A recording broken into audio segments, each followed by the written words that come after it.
Mais um aí sobre sinalização viária. A placa R17, essa daqui, regulamenta o quê? Quando eu olho para essa placa aqui, com esse símbolo aqui embaixo, tem um 2T, que é de 2 toneladas, né? Isso é um peso. E aqui parece aqueles pesos de academia mesmo, né? A diferença é que ele tem essa bola aqui no meio, ó. Essa bola aqui no meio representa o diferencial do veículo. O diferencial é uma peça num conjunto de peças, engrenagens, que vem no meio dos dois eixos aqui, ó, semi-eixos. Isso aqui são as rodas do veículo.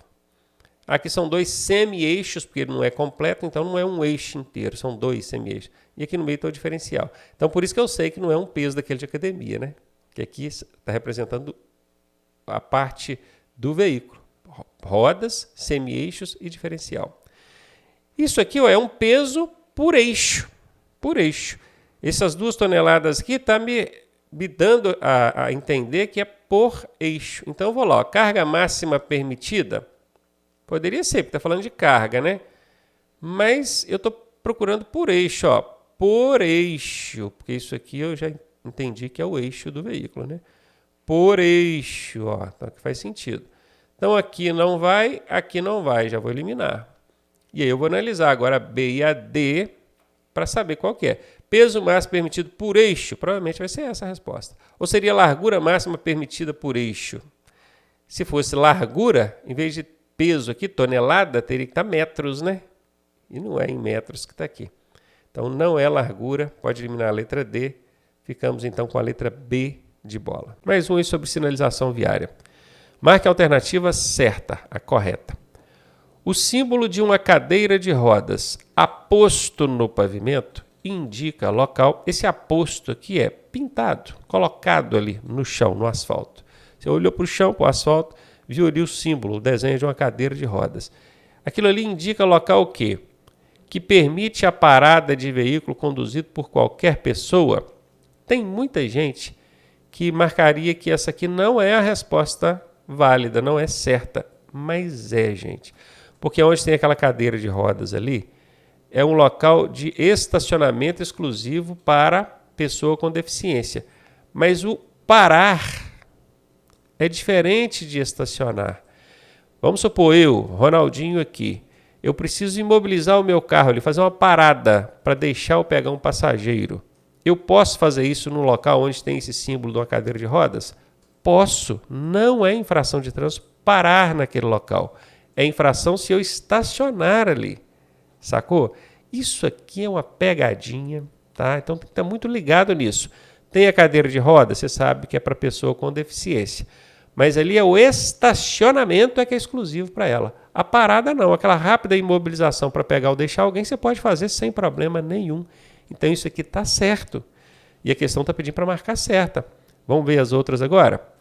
Quer dizer então que é um local reservado ao estacionamento de veículo conduzido por pessoa com deficiência.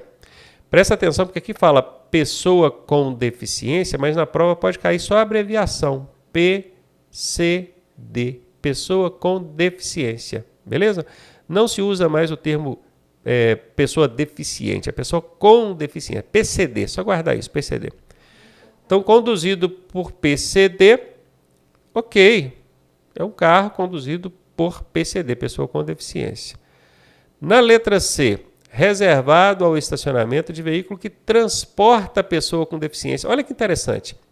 Às vezes o PCD não está conduzindo o veículo, mas ele está sendo transportado ali. É o nosso caso. Aqui a gente tem um filho que é PCD. Ele não dirige, ele é menor de idade. Hoje ele tem 10 anos. Mas o veículo que transporta ele tem essa prerrogativa de estacionar ali também. Porque ele tem o cartãozinho, tem a credencial. Então não é só quando o veículo é conduzido por PCD. Às vezes quem está dirigindo não é uma PCD, mas o veículo está transportando uma PCD, uma pessoa com deficiência. Então aqui também está certo. Se você observar na letra D de dado, está escrito todas as alternativas estão corretas. Essa é a resposta. Lembrando que, se você tivesse em dúvida aqui na hora de analisar as alternativas e tivesse que chutar, na dúvida, chute com consciência, chute com macete. Eu sempre ensino aqui que quando tem esse todas, é 80% de chance desta ser a resposta. E nesse caso, confirmou aí, essa é a resposta. Nós temos aqui uma questãozinha sobre meio ambiente e ela nos traz o seguinte: não está entre os principais gases tóxicos expelidos por veículos automotores de combustão. Entender essa pergunta é o primeiro passo para a gente responder ela corretamente. Então a gente precisa ficar atento a esse não, porque a questão está querendo saber aquela alternativa que não corresponde aqui com a questão. E principais gases tóxicos. Vejam bem, gases tóxicos a gente sabe que os veículos expelem. Expelir é jogar no meio ambiente, no ar. Mas veja bem, está dizendo os principais. Talvez todos eles sejam, mas principais quais são? Quais que não estão entre os principais gases tóxicos? Ou os que não são principais gases tóxicos? Não, ok? Por veículos automotores. Automotor é veículo que tem um motor que faz ele andar. Todo veículo tem. De combustão. O que é um veículo de combustão? Que queima combustível. Porque hoje nós temos veículos elétricos também. Está ligado nisso aí, né? Então, bora lá ver. Dióxido de enxofre. Um nome estranho, talvez você nem conheça, mas tem cara de ser gás tóxico, não tem? Vou deixar ele aqui, ó, marcadinho aqui. Monóxido de carbono, outro nome estranho, talvez você não conheça. Já pode ter ouvido falar aí no curso de legislação, nas aulas, né? Vou deixar ele também. Hidrocarbonetos e enxofre. Olha só, mais dois nomes aí bastante estranhos. Nitrogênio e oxigênio. Opa, finalmente falou alguma coisa que você conhece. Oxigênio. Pensa comigo aqui. Se você tivesse que se escolher entre todas essas alternativas, todos esses nomes estranhos aqui, um que não é gás tóxico, qual que você marcaria? A que você conhece. Então veja que você não precisa conhecer todos os gases tóxicos. Aqui a questão te ajudou. Opa, oxigênio eu conheço. Oxigênio não é gás tóxico. Isso aí faz parte do meio ambiente. Eu respiro isso, faz bem para o ser humano. Ok? Então tá aí. Facinha de matar essa, letra D de dado. E aí, tá gostando da aula? Eu sou o professor Ronaldo Cardoso e tenho o caminho das pedras para você chegar à sua aprovação da forma mais suave possível. Se você fizer exatamente o que eu te pedi, eu garanto que você passa. Clique aqui no primeiro link da descrição e vem ser aprovado com a gente. Questãozinha sobre processo de habilitação. Condutores com idade entre 50 e 69 anos devem renovar seu exame de aptidão física e mental quando, hein? Exame de aptidão física e mental, gente, é aquele que a gente faz lá na clínica do Detran, tá? Isso é, o pessoal chama muito de habilitação venceu. O que eu tenho que fazer agora? Renovar o exame de aptidão física e mental. Alguns casos precisa renovar também o psicológico. No caso, por exemplo, de você exercer atividade remunerada, se você é um motoboy, um motorista de Uber, ou condutor profissional nas categorias C, D ou E, você exerce atividade remunerada, a direção do veículo, tem que fazer psicológico também. Agora, se não, você só dirige seu carro, sua moto no seu dia a dia, não precisa fazer o psicológico, tá? Entre 50 e 69 anos, a renovação acontece aqui, ó, de 5 em 5 anos. De 10 em 10 é para quem tem até 49 anos de idade. Perceba que aqui ó, já fez 50, então já não é 10 em 10 mais. Fez 50 até 69, o prazo que vai pegar é de 5 em 5. E a galera que tem mais de 69, por exemplo, 70, 71, dali para frente, aí seria 3 em 3, né? Que é 70 ou mais de idade. Esse de 6 em 6 anos aqui nem existe, tá? A resposta aqui, entre 50 e 69, 5 em 5 anos, letra C. Questãozinha de sinalização aqui na tela, e ela diz o seguinte, a placa A20B, essa placa aqui, ó, ela adverte sobre o quê? Em que adiante você vai encontrar o quê? Eu estou vendo aqui pelo símbolo, pela ilustração desenhada dentro dessa placa, o nome disso é pictograma, tá? Nome estranho, pictograma, esse desenho que vem dentro da placa. Que esse carro está numa subida. E aqui, nas alternativas, eu tenho declive, que é uma descida, e tenho aclive, que é uma subida. Tem aqui também, ao invés de escrito aclive, subida, que é a mesma coisa, subida, que é a mesma coisa. Aclive e subida são a mesma coisa. Declive e aclive são coisas diferentes. Declive é uma descida, aclive é uma subida. Nessa questão dá para aplicar o macete das alternativas brigonas. Se você ainda não conhece esse macete, presta atenção aqui. Quando você encontrar duas alternativas muito parecidas, uma dizendo uma coisa e a outra desmentindo, a resposta tem que ser uma dessas duas. Veja aqui comigo na letra A, ó, um declive acentuado. Está dizendo que é uma descida acentuada. Esse termo acentuado significa forte ou íngreme. Íngreme. Íngreme. Uma descida muito forte, uma descida íngreme, uma descida acentuada. É tudo a mesma coisa. Então, na letra A diz que é uma descida muito forte. E na letra C diz que é uma subida muito forte, porque o termo acentuado foi usado aqui de novo. As duas são muito parecidas, não são? A única coisa é que uma fala que é descida, a outra fala que é subida. Quando acontece isso, duas alternativas muito parecidas, uma dizendo uma coisa e a outra desmentindo, a gente chama isso de alternativas brigonas. Quando isso acontece, a resposta tem que ser uma das duas. Então eu já chego e elimino a letra B e a letra D. Já elimino, eu já sei que tem que ser A ou C. Agora olha para o desenho aqui, para o pictograma. Isso aqui é uma subida ou uma descida? Isso aqui é uma subida. Declive significa descida, então já vou eliminar a letra A, sobrou para mim a letra C. Tranquilinho aí? Anota o macete, hein? Sinalização viária, sinalização GA04, ilustrada ao lado, essa bacaninha aqui. Representa uma ordem do agente da autoridade de trânsito para que o condutor faça o quê? O que o condutor tem que fazer quando ele perceber o agente de trânsito com o braço estendido assim, abanando para cima e para baixo? Ele deve parar o veículo? Ele deve fazer uma conversão à esquerda, quer dizer, virar à esquerda? Ele deve diminuir a velocidade ou seguir em frente? Essa dele esticar o braço na posição horizontal, com a palma da mão para baixo, e ficar abanando para cima e para baixo assim, é para diminuir a velocidade. Se você olhar aí no seu manual, vai estar escrito diminuir a marcha. Por isso que você ficou confuso? Você tinha decorado que era diminuir a marcha? Mas diminuir a marcha é o mesmo que diminuir a velocidade. Então o Detran costuma trocar algumas palavrinhas assim para ver se você entendeu o significado, a aplicação da sinalização e não simplesmente decorou A, ok? Letra C é a resposta. Esse conversão à esquerda aqui nem existe, tá? Não existe sinal do guarda ou do agente de trânsito mandando você virar à esquerda, não. Tem para parar o veículo, que é quando ele faz com a mão aqui. Tem para seguir em frente, que é quando ele faz com a mão aqui. E tem esse aqui, que é diminuir a velocidade. Tem outros também que não convém aqui agora, porque a questão não pede, né? Sinalização viária. As placas TNA 02 e TAR 03, essas duas bacaninhas aqui, são do tipo... Qual é o tipo dessas placas? Regulamentação, atrativo turístico, educativo ou advertência? Questãozinha dada, né? Se cair desse jeito na prova... Não pediu nem o significado, até porque já tem um significado aqui dentro, né?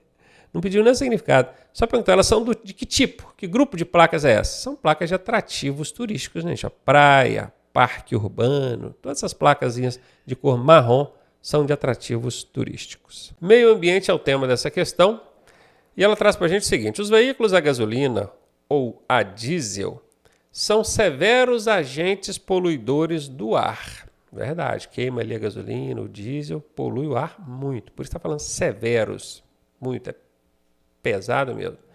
Para garantir uma menor emissão destes poluentes, é importante instalar um catalisador extra. Catalisador é um dispositivo que fica no escapamento do veículo que faz ali uma eliminação de gases tóxicos. Elimina quase que 100%. Então, quer dizer que se eu instalar um catalisador extra, eu vou melhorar então? Não, se você fizer isso, primeiro porque a gente não tem comprovação de que isso vai melhorar aqui, né? A questão da diminuir a poluição. E segundo, você vai estar mexendo numa questão original de fábrica do veículo. Ele já foi estudado e aquele catalisador que está ali já foi instalado para agir dentro do que o veículo precisa. Instalar um catalisador extra, não sei nem se isso é possível, nem se a gente conseguiria fazer isso. Mas vamos imaginar que fosse possível. Você não vai fazer isso, que está fora, tá? Abastecer somente com gasolina aditivada? Bom, para começar, o aditivo na gasolina não tem, ou se tem pouca interferência na poluição ambiental.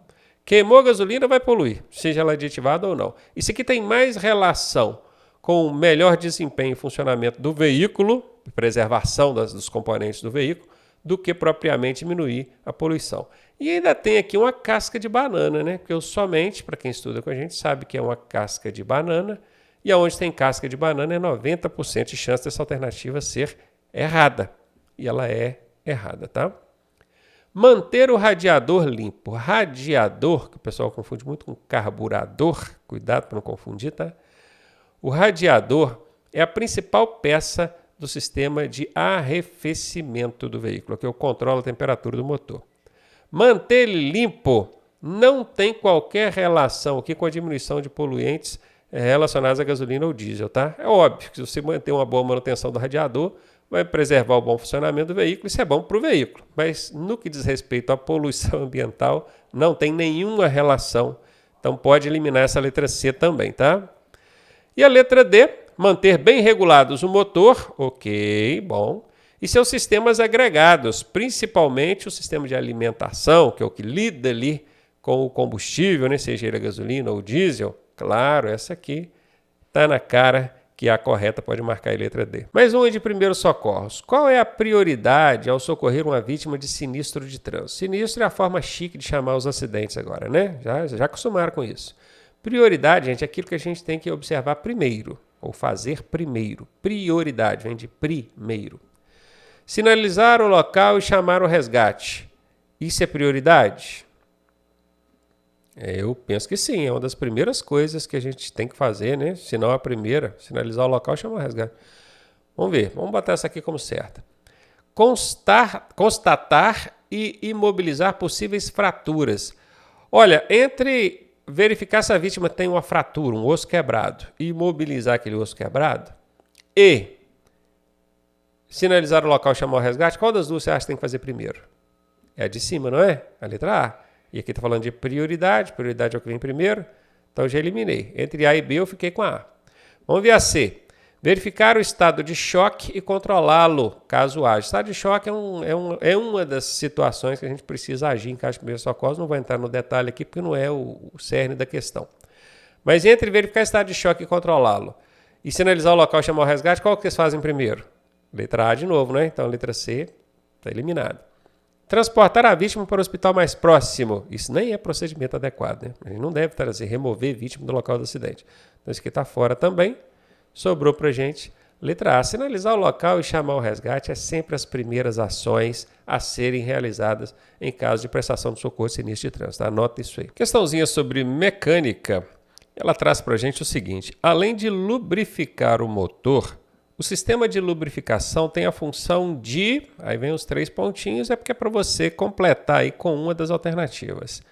Beleza, sistema de lubrificação é o óleo girando ali dentro do motor para lubrificar as peças móveis do motor e prolongando então o seu tempo de vida útil ou evitando que o seu tempo de vida útil seja reduzido por conta de desgaste excessivo. Então, lubrificar é a função primária do sistema de lubrificação. Mas aqui a questão está querendo saber o que mais que ele faz. O sistema de lubrificação, além de lubrificar essas peças móveis, o que mais que ele faz? Qual que é a função secundária dele, que vem em segundo plano aí? Realizar a mistura explosiva ar e combustível? Não. Quem faz isso é o sistema de alimentação, por meio da injeção eletrônica ou carburador, tá? Então, já elimina isso aqui e já vai anotando, né, gente? Porque se pergunta aqui, quem faz a mistura explosiva? Injeção eletrônica ou carburador? Se vai aprendendo aí outras coisas no entorno dessa questão. Seria, então, absorver os vapores de combustível? Não, quem faz isso é o canister, tá? Então, também não é o sistema de lubrificação. Auxiliar no controle da temperatura do motor? Olha, quem controla a temperatura do motor é o sistema de arrefecimento. Que tem a água ali, o ar, o ventilador, o radiador, né, que vai trocar ali água quente com água em temperatura mais baixa que o motor vai controlar. Só que aqui, ó, auxiliar. Exatamente, o sistema de lubrificação auxilia no controle da temperatura. Não é o responsável, o sistema de lubrificação não é o responsável pelo controle da temperatura, mas ele ajuda nisso aí. Então, a função primária do sistema de lubrificação é lubrificar o motor. E a função secundária, aquela que vem para auxiliar um outro sistema, que é o de arrefecimento no caso, é controlar e ajudar no controle da temperatura do motor. Anota isso. Isso aí é pouco falado em sala de aula e quando pergunta a galera erra mesmo, hein? Letra C a resposta. E a letra D não tem nada a ver, né? Aumentar a potência do ar-condicionado. Vocês colocaram que é para eliminar mesmo.